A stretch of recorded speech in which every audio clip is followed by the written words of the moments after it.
just going to share, inshallah ta'ala, a 10-minute khatira benefit. After they asked me to give a little kalima before Maghrib prayer. May Allah Azza wa Jal bless our brothers and sisters at this wonderful masjid. A short benefit, my brothers and my sisters, from Surah Yusuf. And I feel like this point is not really emphasized enough, that we can extrapolate from this wonderful chapter, which people from different walks of life can take immense benefit from. Whether you are practicing, non-practicing, Muslim, non-Muslim, a father, mother, son, daughter, forsaken, you're feeling sad, depressed.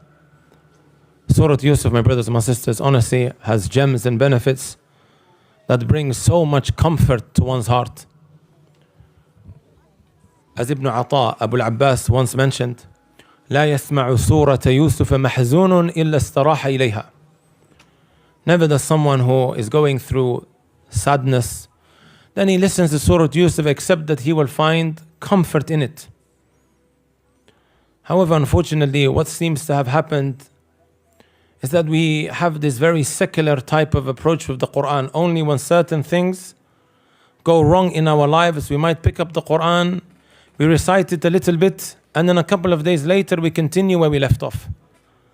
Or we might treat this Quran, my brothers and my sisters, as an outdated history book that we leave on the shelves collecting dust, when it is so much more than that. Wallahi, if we sat here all the way till Fajr and we poured out our emotions and the problems and the struggles that we're going through today, we would be able to find a solution from the Quran, either directly or indirectly.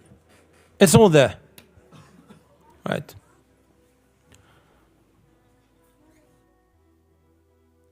This one benefit, my brothers and my sisters, is from my favorite benefits from Surah Yusuf. We have some of the youngsters, shh.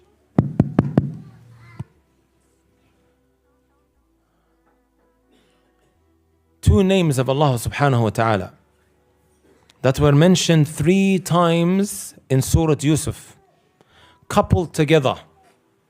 These 2 names are when Allah Azza wa Jal, He tells us, إِنَّهُ هُوَ الْعَلِيمُ الْحَكِيمُ, that Allah is Al-Alim, He's all-knowing and He's all-wise. These 2 names, my brothers and my sisters, they were coupled together and mentioned 3 times in Surah Yusuf, and that does not happen by chance. Right at the beginning, midway through, when Yaqub, the father, he now loses his second son that was very beloved to him, Benjamin, and also the third, Kabiruhum, he didn't come home. So now, my brothers and my sisters, 3 of his children have gone missing. And Yaqub alayhi salatu wasalam has already gone through decades of heartbreak, and now he has to go through another heartbreak. May Allah Azza wa Jalla not test us, because this is a huge test. The closest I've seen in this world, similar to this situation, is when a father, he loses his son. That's not an easy experience. I've seen my father go through that. Most of the time, it's the father that passes away before the son, because he's older. Right?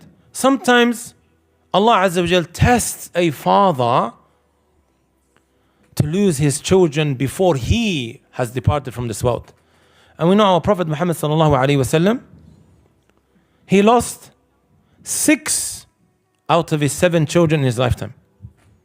Right? وَالْكُلُّ فِي حَيَاتِهِ ذَاقُ الْحِمَامِ وَبَعْدَهُ فَاطِمَةُ بِنِصْفِ عَامٍ, as the poet mentions. I think I may have said it right. All of them passed away before Prophet Muhammad sallallahu alaihi wasallam, but Fatima radiyallahu ta'ala anha, she lived on for another 6 months. That's not an easy experience. Just to go through that. Wallahi, it's not easy. Right? With Yaqub, he doesn't know whether they are alive or dead. And that's even more difficult. Normally, when there is a murder case open, the parents that have lost a child or their child has been murdered, they desperately need some closure. You know the time when it's being investigated and they're looking into it, what's happened, what's not happened, trying to collect the facts. That period is very difficult, right? Because there's no closure. We don't know what's happening. How this case is going to conclude. I don't want to go into law, I'm not a lawyer. But you get the point. Until there is closure, the parents, they will not be at peace. Yaqub alayhi salatu wasalam has no idea. Are my children alive? Are they dead? You know, the Mufassirun, they talk about from the beginning when he saw the dream, Yusuf alayhi salatu wasalam, the 11 stars, the sun and the moon all prostrating to him, and he went to his father. Right? This dream at the end of the chapter became a reality. وَرَفَعَ أَبُوَيْهِ عَلَى الْعَرْشِ وَخَرُّوا لَهُ سُجَّدًا. 14 pages in the Quran. It was 14 pages from the beginning all the way to the end. Right? From the masahif that we have. The scholars of tafsir, they discuss how long from the time he saw the dream up until the end of the surah, the end of the chapter, when it became a reality. How long was it? Some Mufassirun, they mention 40. Some they say less than that. Others they mention 80 years. 80 years, subhanallah. If we went off with this view, that's not easy. That's hard, wallahi al-azim. Right? And he still didn't get any closure. Anyhow, my brothers and my sisters, the benefit that I want to share is, we have these two names, right? It is as if Allah Azza wa Jalla is saying to us, you are about to set off on a journey, and you will come across events that you might struggle to make sense of. And you have to take these two names and place it in your backpack. When you travel, let's just say to Mount Everest or Mount Snowdon, you take a backpack with you. And you would take in your backpack what? You would take that which is essential for survival. You're not going to take your Nintendo or your Xbox. You will take that which is essential for survival. And these two names, it's like we're being told, you need it. As you go through this chapter, because you might struggle to make sense of it. It's an emotional roller coaster, what Yusuf went through, alayhi salatu wasalam. If you ask me to describe Surah Yusuf in one sentence, I would say to you, emotional roller coaster. He gets thrown into the well, sold into the slave trade, and then all of a sudden, he's in a palace, and then in some prison somewhere in a dungeon, and then he rises to power. Ups and downs, ups and downs. لَتَرْكَبُنَّ طَبَقًا عَنْ طَبَقٍ. Look up the tafsir. This is what life is, ups and downs, ups and downs. And the trials, they are not going to continue. Right? Anyhow,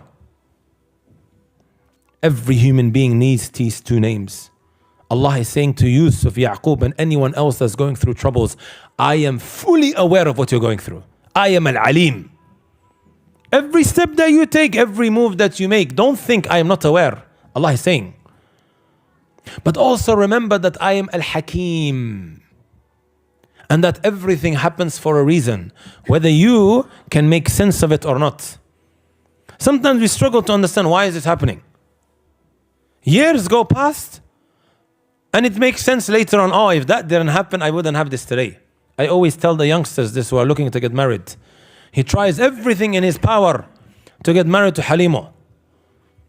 He tries everything. Or Bushra, as the, right? Everything in his power to get married to her, it doesn't work. Years go past, Allah blesses him with someone else. Then he says, oh, if that didn't happen, I wouldn't have this today. Our intellects are limited.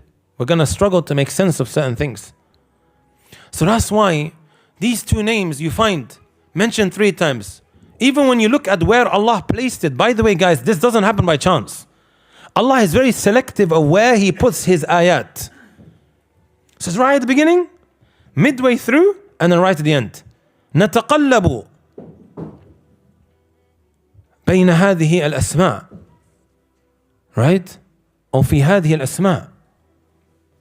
So subhanallah, here comes the point. When Yusuf alayhi salatu wasalam went missing, when they threw him in the well and the brothers, they came back, they told him that a wolf ate him, right? How did Yaqub respond? He said something about patience. Can anyone give it to me? إيش قال؟ فصبر جميل. And then what did he say? والله المستعان على ما تصفون. Pay attention to this wording. The aid of Allah is sought in that which you describe. He said فصبر جميل first time, right? Later on, when Benjamin now went missing, the brothers, they came back to tell him Benjamin and his older brother, they are still in Egypt. They came all the way back to Palestine. That's where they were living. Look what Yaqub said this time round. He also said فَصَبْرٌ جَمِيلٌ. But this time he said عَسَى اللَّهُ أَنْ يَأْتِيَنِي بِهِمْ جَمِيعًا إِنَّهُ هُوَ الْعَلِيمُ الْحَكِيمُ. He says the same thing he said before, but this time, after saying فَصَبْرٌ جَمِيلٌ, beautiful patience, he says perhaps now Allah will bring them all back to me. Allah is Al-Alim and He's Al-Hakim. If I ask you, which of the two situations shows more hope? First or the second? Second, right? Most people, when they go through some troubles, and that trouble now is continuing, or it becomes worse, how do most people react? They give up, خلاص يعني. Well, I was dealing with a brother the other day. He went from one corner of the world to the other for marriage.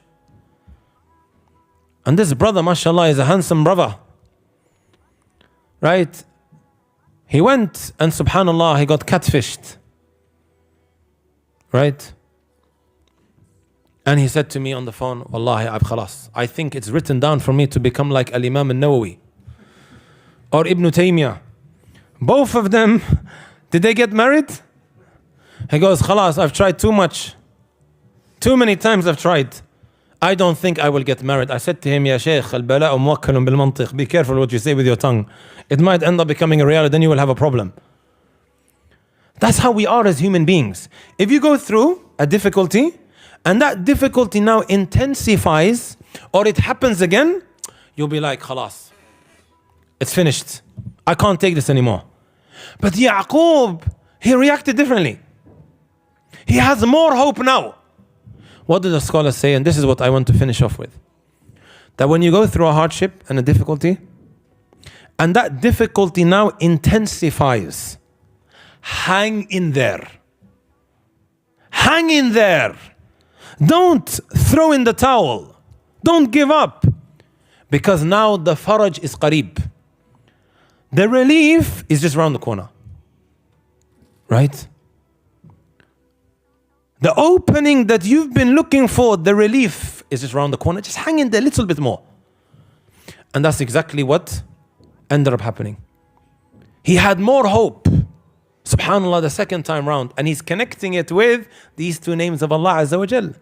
And then he tells his children, Ya bani yadhabu fatahassasu min Yusuf wa akhi wa la tayasu min rawhillah. Go and look for Yusuf and his brother and do not lose hope. Right? So hang in there. When that problem now reaches breaking point, you're at breaking point and you're about to let go. No, hang in there and keep doing the right thing. This is also crucial because sometimes we go through hardships and difficulties and you say, if Allah chose this for me, you know what, forget it. I'll go do whatever I want. And he sins, disobeys Allah. And then you wonder why that problem continues. No, we learn from both Yusuf and Yaqub, even though what they went through, someone may say, Wallahi, ma yastahiqqun, they don't deserve this. Right? Someone may say they don't deserve to go through all of this. Yusuf is thrown into prison for something that he didn't do. But what did he do? Did he start disobeying Allah? How do we normally react? Many a time we might react in a way, you know what, let me just continue with my life, yani, I can't do with this deen anymore. As if Allah Azza wa Jal has wronged him. Right? Yusuf continues giving da'wah inside of prison. He chose, subhanallah, right, hardship over sin. He could have given in to all those ladies that were going crazy of him. But he chose hardship to get away from that haram. And he continued doing the right thing. And eventually Allah Azza wa Jal showed him the fruits. He rose to power. Yaqub likewise, he didn't start insulting Allah. Ya Allah, you did this, and Allah, you chose this. No, he continued doing the right thing. And the doors were eventually opened. Right? That's what I wanted to share, inshaAllah ta'ala. They did ask me last minute. May Allah, as Masjid Furqan always does, يعني. Right? Allah يحفظكم وجزاكم الله خير وبارك الله فيكم. And hopefully I'll see you all again. جزاكم الله خير. إن شاء الله جزاك الله خير شيخنا أبا تيمية بارك الله فيك for the Fajr.